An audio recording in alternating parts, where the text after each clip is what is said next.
Hola, ¿qué tal? Soy el pastor Vladi de Visión de Fe en Guatemala y quiero agradecerle su sintonía a esta prédica semanal que se transmite desde nuestra congregación semana a semana. También quisiera invitarle a suscribirse a nuestro canal y por supuesto a visitarnos en las listas de reproducción del mismo, en el cual encontrará muchos otros videos de estudio de la palabra del Señor que seguramente colaborarán con su crecimiento. No está de más también invitarle para que nos siga en nuestras redes sociales de Facebook, Instagram, TikTok y X. Que Dios lo bendiga y espero que le hable en este video.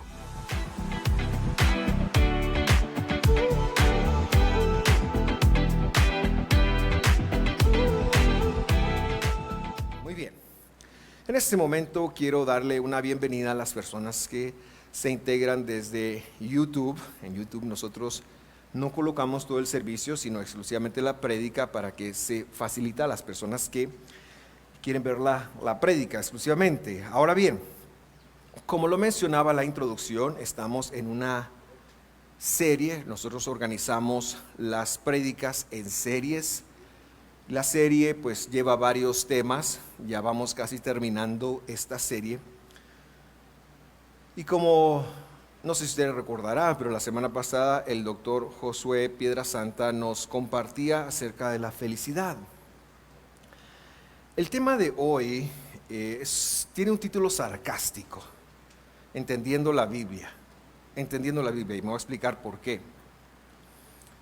Si la Biblia es la palabra de Dios, refleja los pensamientos de Dios, así como nuestras palabras reflejan nuestros pensamientos.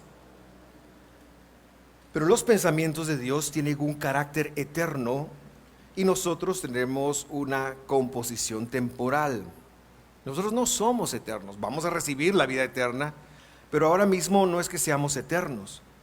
Por lo tanto, una mente finita versus una mente eterna, es imposible entender la Biblia. Y esto a pesar de que tratemos de ir al idioma en el que fue escrita, o los idiomas en los que fue escrita, al contexto en el que se dio, a la jerga teológica.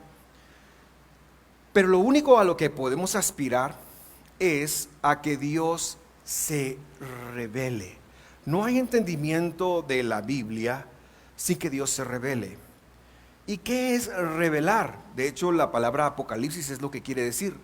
La palabra apocalipsis quiere decir quitarse el turbante o la gorra de la cabeza para mostrar mi cara, para mostrar mi rostro. Es hacer que las personas me vean como yo soy. Eso es lo que quiere decir la palabra apocalipsis.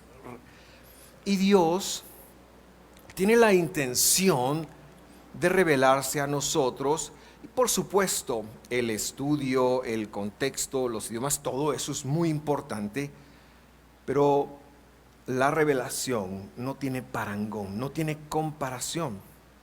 Y desde esa perspectiva, pues hoy queremos entrarle a la revelación y aterrizar en qué es esto de entendiendo de la Biblia desde la revelación. Vamos a una escritura en Hebreos capítulo 1, versículo 1, ahí vamos a empezar. Y vamos a hacer una lectura y ahí dice: Dios, habiendo hablado hace mucho tiempo, en muchas ocasiones y de muchas maneras a los padres por los profetas. Repito la lectura. Dios, que es el que origina el mensaje, ha hablado desde hace mucho tiempo. Desde hace mucho tiempo. Dios ha hablado. Lo ha hecho en muchas ocasiones. En muchas ocasiones. La Biblia registra precisamente las muchas veces que Dios habló. Y no solo habló muchas veces, sino que habló de muchas maneras. Estaba estudiando yo esta semana recordará usted en Números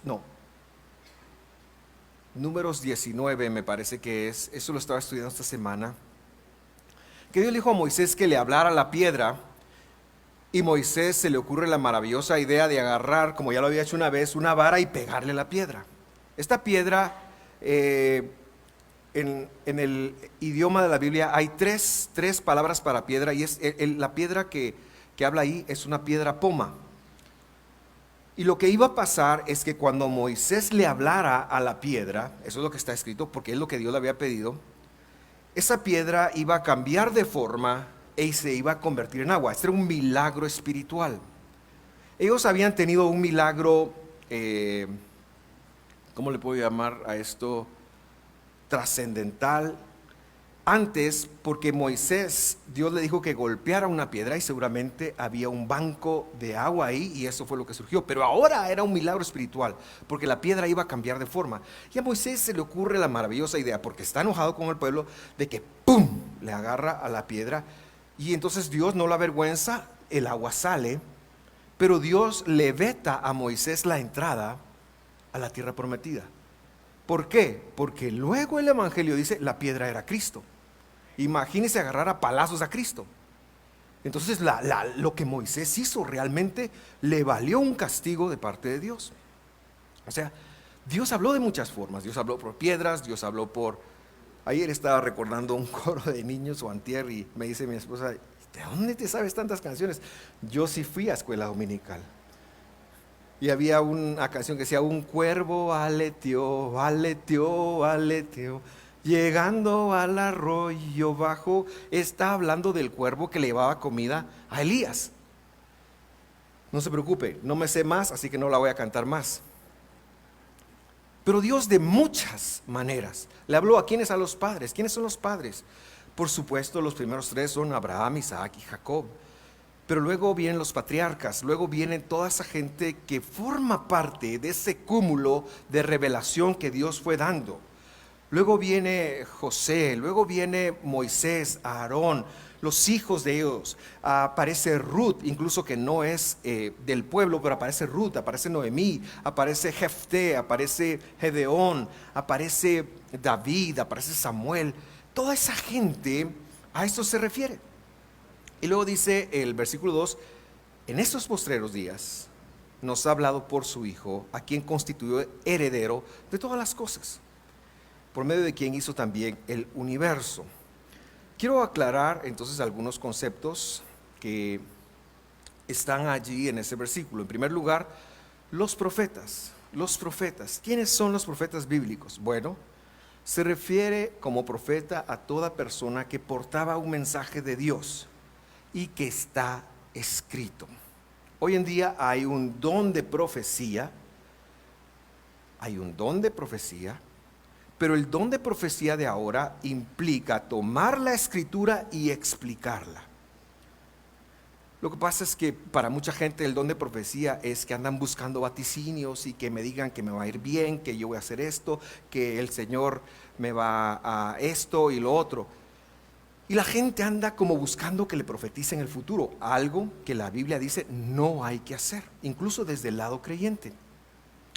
Pero los profetas son gente que portaba un mensaje de Dios, y el profeta hoy en día, el que lleva el don de profecía, es alguien que viene, toma la palabra de Dios, una parte de la palabra de Dios, y la explica y la dice. Esto puede ser individual, esto puede ser alguien que llegue con usted a colocarle las manos, pero tiene que venir de lo que está escrito. Ese es como el punto primero. El segundo lugar, los días postreros. Los días postreros. ¿Qué son los días postreros?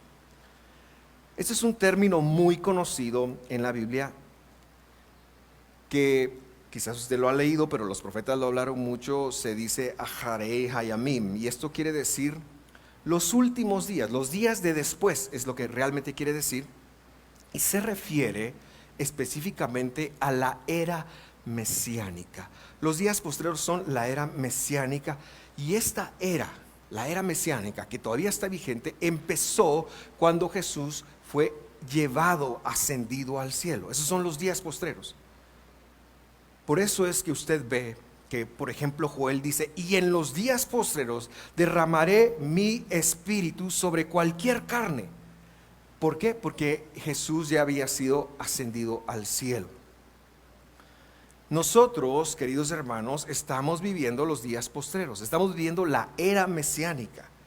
Estamos viviendo la bendición de que Dios ya vino a la tierra, de que Dios dio su vida por nosotros, de que Él nos ha llamado, de que Él cuida nuestros pasos, de que Él es quien nos guía, dirige, etcétera, etcétera. Los días postreros tienen todo que ver con la obra del Mesías. En tercer lugar está lo que se describe ahí como su hijo, su hijo, su hijo.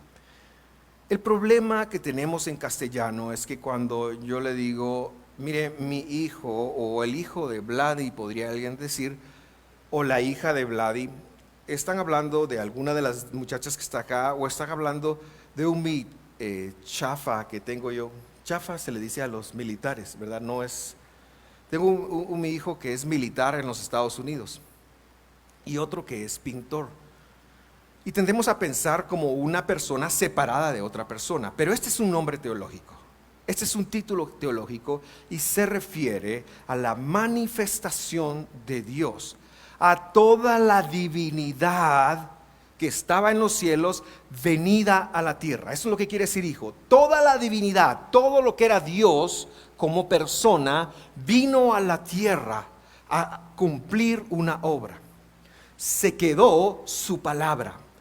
Se quedó en los cielos su palabra, se quedaron sus instrucciones, se quedó los requisitos que él tenía que cumplir, pero toda la divinidad se despojó a sí mismo y vino en forma de semilla para dar su vida por nosotros. Eso quiere decir su hijo. Y esta divinidad, que por supuesto hablamos única y exclusivamente de Jesús, vino a demostrar y a interpretar correctamente la escritura. Por eso es que usted lo ve tantas veces en broncas con los fariseos, porque los fariseos tenían una interpretación incorrecta y él vino a darle la correcta interpretación, vino a decirle, miren, las escrituras, lo que conocemos como el Antiguo Testamento, todo eso se está refiriendo a mí, todo eso se está refiriendo a mí. Eso fue lo que él hizo. Eso quiere decir el hijo. En cuarto lugar, heredero. Cuando pensamos en un heredero, espero que no sea así en su caso, pero algunas veces el heredero es el heredero de las deudas. Aquel va a pagar mis deudas, mi hijo va a pagar mis deudas. No seamos ingratos, no dejemos deudas a nuestros hijos. Aunque se lo merecen un poquito porque qué inversión la que han costado. Pero no dejemos deudas a nuestros hijos. Pensamos que una herencia es precisamente algo que podemos disfrutar. Jesús es heredero no en el sentido de que Él va a disfrutar de algo aquí en la tierra, sino es heredero en el sentido que con su propio cuerpo, con el precio de su sangre, Él nos compró, lo compró a usted, lo compró a mí, compró la creación, compró el hecho de poder redimir todo, con esa sangre, con su cuerpo, en el madero, Él compró todo. Y ahora, hoy, Él tiene el monopolio de dar salvación, de dar vida eterna. Por eso es heredero, porque Él es el único que puede dar vida eterna. No hay ningún otro camino a Dios, no hay ningún otro camino a Dios, ni siquiera que nosotros nos vayamos a obedecer la Biblia de la A a la Z y no tengamos en cuenta a Jesús. No hay camino. El único camino es por medio de Jesús. Él tiene el monopolio de la salvación, por eso es heredero.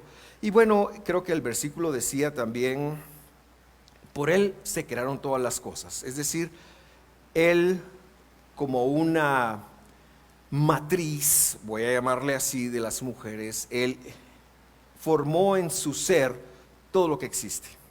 O sea, nuestro Dios es impresionante, el que vino acá es impresionante, Él lo creó todo. Entonces, este es como un parámetro. El Hijo es el que está hablando ahora.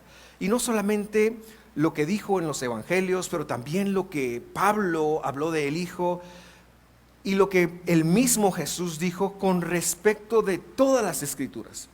Si nosotros conectamos que debemos de interpretar Génesis, Éxodo, Levítico, Números, Deuteronomio, Josué, Jueces, Ruth, 1, 2 Samuel, 1, 2 de Reyes, a ver si me lo sé todo, si no me voy a poner en vergüenza.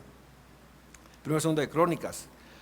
¿Qué sigue después de Crónicas? Esdras, Nehemías, Esther, Job, Salmos, Proverbios, Eclesiastés, Cantares, Isaías, Jeremías, Lamentaciones, Ezequiel, Daniel, Oseas, Joel, Amós, Abdías, Jonás, Miqueas, Nahum, Habacuc, Ageo, Sofonías Zacarías y Malaquías. Gracias a Dios me los sabía todos, pero ya me cansé. Si nosotros tomamos todos esos libros y los interpretamos en función de Jesús, le pongo un ejemplo, Salmo 8. ¿Qué es el Hijo del Hombre? La gente pensó que se estaba refiriendo a la humanidad.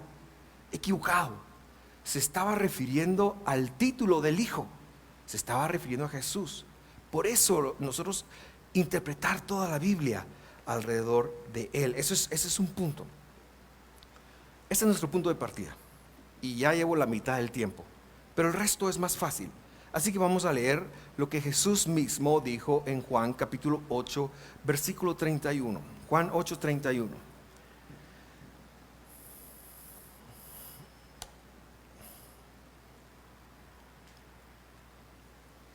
Ahí dice, entonces Jesús decía a los judíos que habían seguido la fidelidad por Él.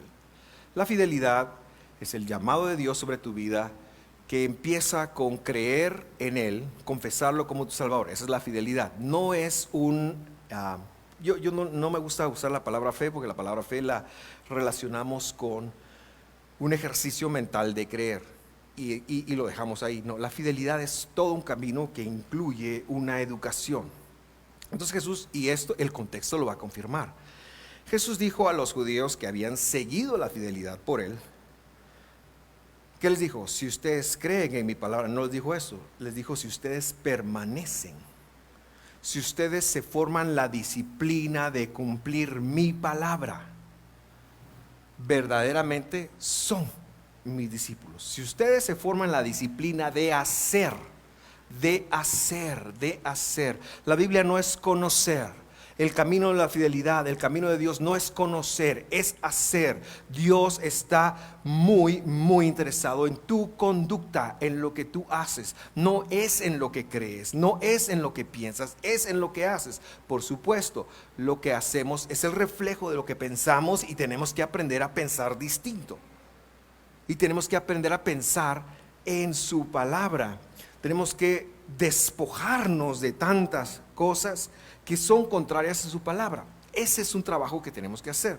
Pero por eso le dice, si ustedes permanecen en mi palabra, son mis discípulos, son mis discípulos. La pregunta que nos hacemos acá es, ¿cuál es esa palabra? ¿Cuál es la palabra de Jesús?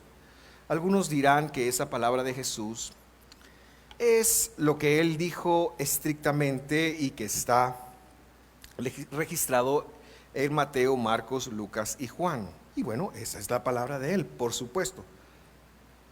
Pero la pregunta que yo le haría a cualquier persona es, ¿será que, por ejemplo, Josué no es la palabra de Jesús? ¿O sí es? ¿Qué piensa usted? Josué, el libro de Josué, no el doctor Josué. ¿Qué tal le parece Números? Números tiene un montón de números, valga la redundancia. Pero ¿será palabra de Dios, sí o no? ¿Qué piensa usted? ¿Será palabra de Jesús? Quizás esa es la pregunta. Sí. A ver, un libro medio raro ahí. ¿Cuántos han leído el libro de Cantares? Levanten la mano, por favor. ¿Cuántos entienden el libro de Cantares? Dejen la mano levantada. Yo soy el primero en bajarla. ¿Será palabra de Jesús eso? De esa morenaza. Yo recuerdo que en la universidad yo tuve de compañero a Gabriel y Gabriel fue la persona mejor portada, pero un día me volteo yo con él y está riéndose, matándose la risa. Tenía en ese momento su novia, o su esposa, y ¿qué? Le había compuesto un piropo basado en Cantares. No voy a decir cuál es, pero a él y a mí nos dio mucha risa y eso, Gabriel, es nuestro secreto y lo vamos a compartir hasta la muerte porque si no, te cae. Porque parece un libro de pareja, no parece un libro de que Dios está revelando, pero es palabra de Jesús. Él mismo la usó, es palabra de Jesús, y así Isaías, y así cualquier otro libro. Así cualquier otro libro. Jonás, ¿será palabra de Jesús? Por supuesto, no se lo menciona, pero es palabra de Jesús. Y por ende nosotros tenemos que entender algo, y esto es muy importante. La palabra de Jesús empieza en Génesis y tiene un recorrido, y es un recorrido muy interesante, y culmina en Apocalipsis. Y esa palabra tiene una congruencia con todo lo que dice. Es decir, no se puede contradecir a sí misma. Si se contradice, no la estamos entendiendo bien, no la estamos leyendo bien, no la estamos interpretando bien. Tiene una congruencia. Y lo que Jesús está diciendo acá simplemente es que el que permanece en mi palabra, de Génesis a Apocalipsis, ese es mi discípulo y verdaderamente mi discípulo. Y el 32 dice, y mire este versículo. Este versículo es un dogma de muchas universidades, estoy seguro que usted lo ha oído, pero lo sacan de contexto. El verdadero contexto de este versículo es el siguiente: el que permanece en mi palabra y que es mi discípulo, eso es lo que leímos, ¿se acuerda? Dice, conocerá la verdad. La verdad. Hoy en día cualquiera puede decir, la verdad te hace libre. O sea, si yo te vi haciendo tal cosa y se lo voy a decir a tu mamá, eso no sé si lo va a hacer libre, pero sí lo va a hacer probablemente acreedor de un par de cinchazos. Pero el único que puede usar esto verdaderamente es Dios, porque conocerán la verdad. ¿Y quién es la verdad? La Biblia lo dice. La verdad es Dios, la verdad es Jesús. La verdad no es un concepto, la verdad es una persona. Todo lo demás que nosotros vemos, aunque vaya en contra de la palabra de Dios, es una realidad. Pero la verdad es Dios, la verdad es Jesús. Si en este momento descendiera un rayo de sol y se nos apareciera un ángel y nos dijera que hay un nuevo nombre para Dios y el nombre se llama, no sé, y que es algo contrario a la escritura, que nos dijera el nombre se llama Juan Pedro y es el que tenemos que adorar, ese es Juan Pedro, pero es real, vino, se apareció milagrosamente, eso es real, pero no es verdad. La verdad es Jesús, la verdad es Dios, la verdad es una persona. Por eso, cuando yo permanezco en su palabra, en ese desarrollo, en ese proceso, yo voy a conocer la verdad. Aquí la importancia es permanecer en la revelación que Dios nos vaya dando, porque es en esa permanencia, en ese continuum, en esa disciplina de ir caminando, que yo voy a conocer a Dios, es decir, la verdad. Y la verdad, es decir, Dios, te hará libre. Ningún concepto humano te puede hacer libre. Ningún concepto humano, por mucho que estén hablando de la realidad o de la verdad subjetiva de cada persona, ningún concepto humano te puede hacer libre. El único que puede hacerte libre es Dios. No hay filosofía alguna, por mucho que diga que está basado en la ciencia completamente, que te pueda hacer libre. Nos ayuda a vivir mejor. Me gustaron mucho los datos de la felicidad que el doctor dio la semana pasada y lo que sucede en nuestro corazón. Me gustó demasiado. Y son datos que nos ayudan. Pero lo que a ti te va a libertar de la muerte, lo que a ti te va a hacer verdaderamente libre, es el conocimiento de Dios. Lo que te hará libre es Dios. Dios es el único capaz de hacerte libre. Y esto es la Biblia. Jesús vino a darnos la interpretación correcta de su palabra. Y toda la Biblia, los mandamientos, han de entenderse a través de Él. Las promesas han de entenderse a través de Él. Los procedimientos han de entenderse a través de Él. Cualquier letra de la Biblia ha de entenderse a través de Él. Y ahora aterrizo en algo. Hechos 1:8. Hechos 1:8. Un versículo que hemos citado en estas semanas mucho. Dice, Jesús nos acaba de regañar y les dice, miren, ustedes no se preocupen de lo que va a pasar políticamente. Lo que va a pasar es lo que tiene que pasar. Pero ustedes van a recibir poder cuando Espíritu Santo, es decir, el poder de la santidad, o sea, Dios mismo, venga sobre ustedes. Y a partir de ahí me serán testigos en Jerusalén, en toda Judea, en Samaria, hasta los confines de la tierra. Él está en un momento, como yo me lo imagino, están en el campo y Él les está hablando y está diciéndoles esto y les dice, miren, ustedes me van a ser testigos. y de pronto él empieza a ser quitado de entre ellos, empieza a ser levantado y no lo ven más. Y las últimas palabras que le dice son estas palabras.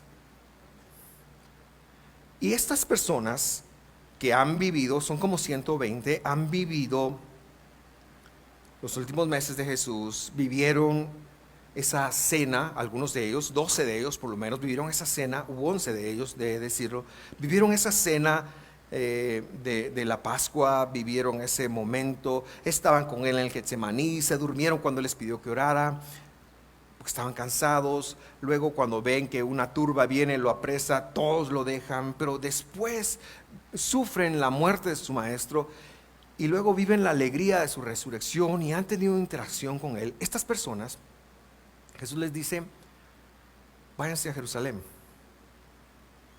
porque los voy a visitar yo con mi poder.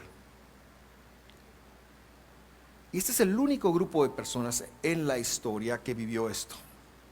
Este es el único grupo de personas en la historia que vivió esto. Ellos regresan a Jerusalén, están unos días, llega el día de Pentecostés y ¡pum!, Dios hace cumplir su promesa. Pero a partir de ese momento, la entrega del Espíritu, la entrega del poder de Dios, se convierte en el momento cuando usted recibe a Jesús en su corazón. Nosotros ya vivimos nuestro propio Pentecostés. Yo lo viví cuando tenía 6 o 7 años. El día que yo dije, yo quiero seguir a Cristo, lo confirmé cuando tenía 9, 10 años, cuando dije, me quiero bautizar. Y lo confirmaba cada vez que yo tomaba un mandamiento para seguir a Dios, para vivir por Dios. Hoy en día, este poder de la salvación, de la redención, el poder de Dios viene cuando, si confiesas con tu boca que Jesús es Dios y que Él lo levantó de los muertos, serás salvo. ¡Pum! Viene el poder de Dios sobre nosotros. Es un milagro, nos transforma de muerte a vida eterna. Luego hay algunas manifestaciones, por supuesto, que nosotros debemos de tener como evidencia, por supuesto. No quiero decir yo que cualquiera que dice yo recibo a Jesús en el nombre de Jesús, pero no tiene en primer lugar, un llamado de Dios, y en segundo lugar, que no tiene una permanencia en su palabra, porque si solo se hace por emoción, ahí queda todo. Pero cuando nosotros recibimos ese llamado, es que queremos dedicar nuestra vida a Jesús, es que queremos ir a la iglesia, es que nos atrae ir a la iglesia, es que nos atrae buscar a Dios, es que nos atrae leer la Biblia, es que sabemos que cuando estamos haciendo algo que no debemos de hacer, lo sabemos.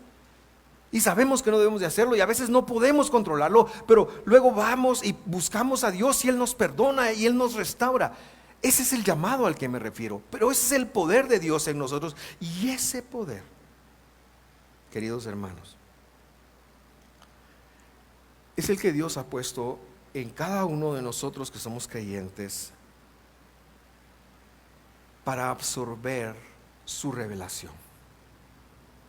Para absorber su revelación. Nosotros no somos discípulos porque vengamos a la iglesia. No somos discípulos de Jesús porque vengamos a la iglesia. Pero es importante venir, no deje de venir, no deje de conectarse, no deje de congregarse. Es importante porque usted está oyendo la palabra de Cristo. No somos discípulos porque cantemos, levantemos las manos y sintamos a Dios. No somos discípulos porque oremos tampoco. Pero es importante orar, es importante cantar. No, nosotros somos discípulos porque permanecemos en su palabra. Y Dios, poco a poco, en la medida que usted lo vaya pudiendo tolerar, abre del buen tesoro de su corazón para que usted camine. Por eso es el camino de la fidelidad, porque Él es el fiel y a nosotros nos toca seguir las muestras, las enseñanzas que Él va dejando, que van de menos a más. Si usted tiene 3 años o 3 meses de ser creyente de Jesús, usted no tiene el mismo camino de alguien que lo tiene de 30. ¿Por qué? Porque esta persona tiene una ventaja en función de haber estado más expuesto a Dios que usted. Pero eso no quiere decir que usted sea menos hijos, para nada. Menos hijo, perdón. Eso quiere decir que usted tiene que seguir el camino y que su trabajo es permanecer en la palabra de Dios. Que permanezcamos, que la palabra de Dios se convierta en nuestra brújula, en nuestro norte, en nuestra guía, en lo que podemos hacer, en lo que no debemos hacer. Que la palabra de Dios sea la que nos amoneste el corazón, que la palabra de Dios sea la que dictamine lo que vamos creyendo, que la palabra de Dios moldee nuestros valores, que la palabra de Dios nos diga qué debemos de hacer, qué no debemos de hacer, cómo hacerlo, porque eso es ser discípulo. Y en esa medida, queridos hermanos, en esa medida, Dios va a hablar, Dios va a abrir del buen tesoro de su corazón. Por eso, y cierro diciendo esto, en esta iglesia, lo más importante es la palabra de Dios. En esta iglesia lo más importante es que usted aprenda la palabra de Dios. Si usted no ha empezado módulos de discipulado, el martes vamos a tener la primer clase virtual. Todavía se puede inscribir, la primer clase virtual. Ya tuvimos el domingo pasado la primera clase presencial, pero la primera clase virtual todavía la vamos a tener el martes. Si usted todavía quiere ver por qué nosotros hacemos la lectura bíblica que hacemos, es una lección al mes con un video y es virtual. Primer martes de mes a las 7:30 creo que es. Eso hay que confirmar, pero usted puede solicitarlo. Querido hermano, en esta iglesia usted no viene para sentirse mejor, ni para estar mejor, ni para que se le vayan los demonios como punto principal. En esta iglesia usted viene a aprender la palabra de Dios, porque la palabra de Dios le va a dar a usted las herramientas para ser verdaderamente libre. Vamos a hacer lo otro, vamos a orar por usted, vamos a ministrarlo, vamos a pedirle que la haga bien, lo queremos enseñar, todo eso es, pero no es a lo que viene.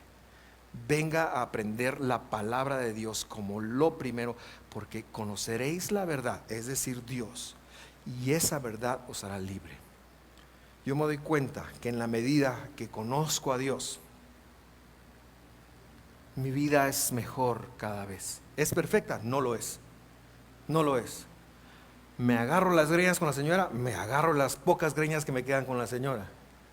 Por eso creo que tengo pocas greñas, porque ha ganado. Fallamos como humanos, pero nos volvemos a Dios, nos volvemos a su palabra. Y eso, querido hermano, no es algo intangible ni es algo subjetivo. Es algo muy estructurado, es algo muy tangible, es lo que está escrito, es lo que Dios ha dicho, es lo que nos ha dado en su palabra. Yo quiero pedirle que usted cierre sus ojos, vamos a orar, y quiero llevarlo a meditar unos instantes en eso.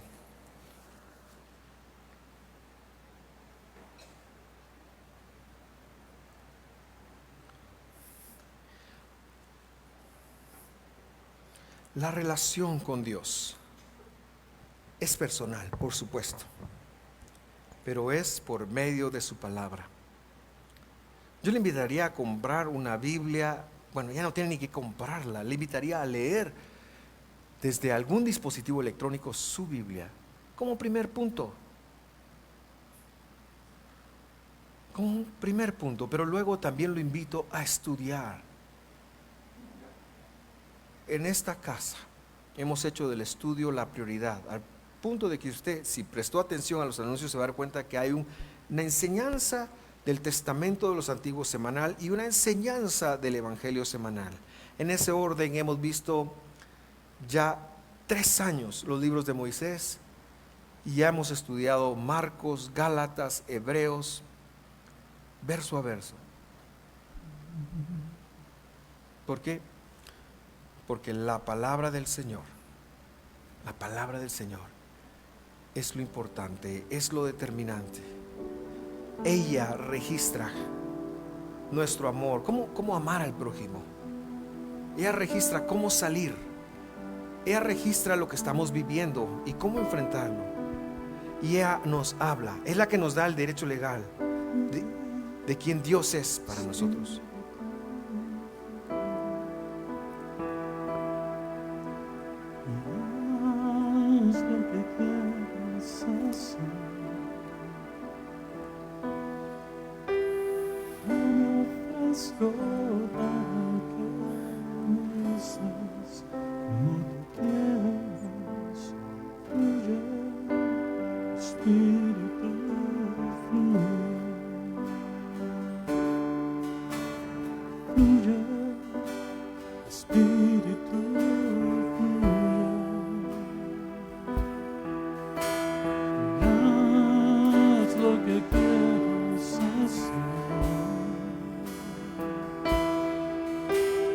Yo me ofrezco para que me uses como tú quieras. Espíritu, fluye. Podemos cantar todos juntos. Fluye, dice. Fluye, Espíritu, fluye. Es la mente de Dios en nosotros, sus creyentes. Haz lo que quieras hacer. Póngalo usted en función de su palabra en su vida. Yo me ofrezco para que me uses como tú quieras. Fluye, Espíritu. Lo vamos a cantar otra vez. Todos juntos. Fluye, Espíritu, fluye. haz lo que quieras hacer. Yo me ofrezco para que me uses Como tú quieras. Fluye, Espíritu, fluye. Lo cantamos otra vez. Fluye, Espíritu, fluye.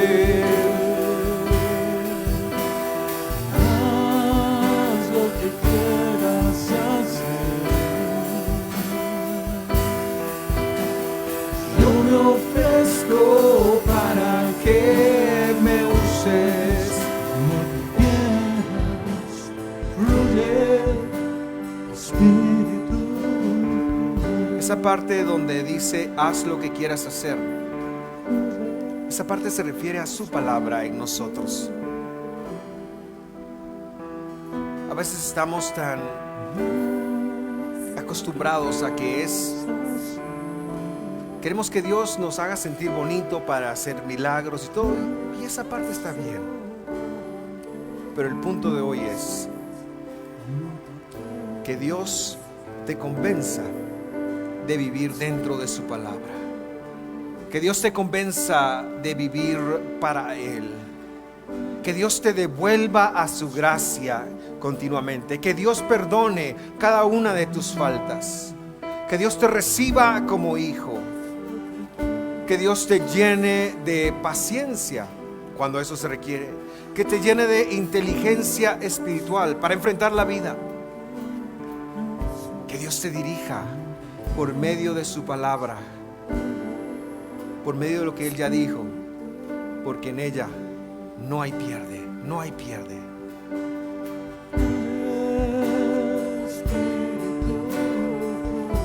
Sí, Señor. Haz lo que quieras hacer. Yo me ofrezco para que me uses como tú quieras. Fluye, Espíritu, fluye. Fluye, Espíritu, fluye. Haz lo que quieras hacer. Yo me ofrezco para que me uses como tú quieras. Fluye, Espíritu, fluye. quiero pedirle que levante sus manos y dígale: Señor, revélate a mí. Revélate a mí por medio de tu palabra. Señor, ayúdame a ser disciplinado en buscarte por medio de tu palabra. Háblame en ella, Señor. Yo sé que tú tienes un mensaje para mi vida desde tu palabra. Ayúdame, Señor, a conectar que si yo conozco la verdad, que eres tú, seré verdaderamente libre, y cada vez seré más libre. Seré libre de la depresión, seré libre de la tristeza, seré libre de la ira, seré libre del pecado, seré libre de la muerte, seré libre de la preocupación, seré libre, Señor, de lo que el mundo tira hacia mi vida. Seré libre de las deudas, seré libre de la tristeza, no sé si he mencionado, pero serás libre, querido hermano, de lo que en este momento te está aquejando. Yo oro en este instante para que esa revelación venga sobre tu vida y para que tú conectes, que no se trata de lo que vienes a recibir el domingo, se trata de lo que vas a recibir día a día en tu caminar cada día con Dios. Que esto se va a vivir en tu casa, que se va a vivir en donde trabajas, que se va a vivir en donde estudias, que se va a vivir, que te equipas hoy, pero mañana tienes que practicar, que te equipas cuando lees la Biblia, pero que tienes que vivir y que tienes que practicar y que tienes que desarrollarte. Que poco a poco la excusa de se me sube el apellido se vaya subyugando, porque el poder de Dios está en tu vida. Que al poco tiempo la excusa de es que así soy yo, es que usted no sabe lo que he vivido, lo que he enfrentado, las tristezas, los traumas, se vaya subyugando a lo que Dios, al poder de Dios de cumplir su propósito en tu vida. Porque tú tienes un propósito de Dios, porque Dios tiene un propósito para tu vida, porque Dios te llamó de tinieblas a su luz admirable, porque Dios te ama, porque si Dios es por nosotros, ¿quién contra nosotros? Porque al que no escatimó ni aún su propio cuerpo, sino que lo entregó por todos nosotros, ¿cómo no nos dará juntamente con él todas las cosas? Es lo que está escrito, es lo que está escrito. Dios no te puso a donde estás para que seas víctima. Dios te puso a donde estás para que, a pesar de enfrentar lo que toca enfrentar, porque esta vida es así, Dios te ha dado la victoria. Dios está contigo, y esas leves tribulaciones que son momentáneas producen en ti cada vez más excelente y eterno peso de gloria, porque Él no te va a dejar, porque Él no te va a abandonar, porque su gracia basta, porque Él te ama, porque eres su hijo amado, porque tiene un propósito de gloria para ti, porque no te dejará ni te abandonará, porque sus ojos no duermen por cuidarte. Es lo que está escrito. Querido hermano, en esta mañana recibe una infusión del poder de Dios en tu vida, en recordarte que el verdadero poder del creyente está cuando va a la Escritura para practicarla, para ser como Jesús. En el nombre de Jesús, en el nombre de Jesús, en el nombre de Jesús lo pedimos. Si tú nunca has recibido a Jesús en tu corazón y percibes su llamado sobre tu vida, coloca un mensaje ahí o quédate conmigo al final. Queremos instruirte. Claro, una oración es importante, pero queremos instruirte en hacerlo. Señor, te entrego mi vida como siempre lo hago. Te entrego mi vida. Sé mi Señor, sé mi Salvador. Hoy, mañana, siempre. Gracias por la promesa, Señor, de la resurrección. Gracias por la promesa de la vida eterna. Bendito seas tú, amo del universo, en todo lo que eres y en todo lo que haces. Gracias por esta congregación. Gracias por este pueblo, Señor, que es un pueblo tuyo. Es un pueblo que tú amas. Es un pueblo a quien tú has dado ya la victoria. En el nombre de Jesús. En el nombre de Jesús agradecemos eso. Y todos decimos amén y amén. Gracias por sintonizarnos. Nos vemos la próxima semana con ustedes, y esperamos que este mensaje haya hablado Dios a sus vidas. Cualquier cosa, déjenos un comentario ahí. Un fuerte abrazo.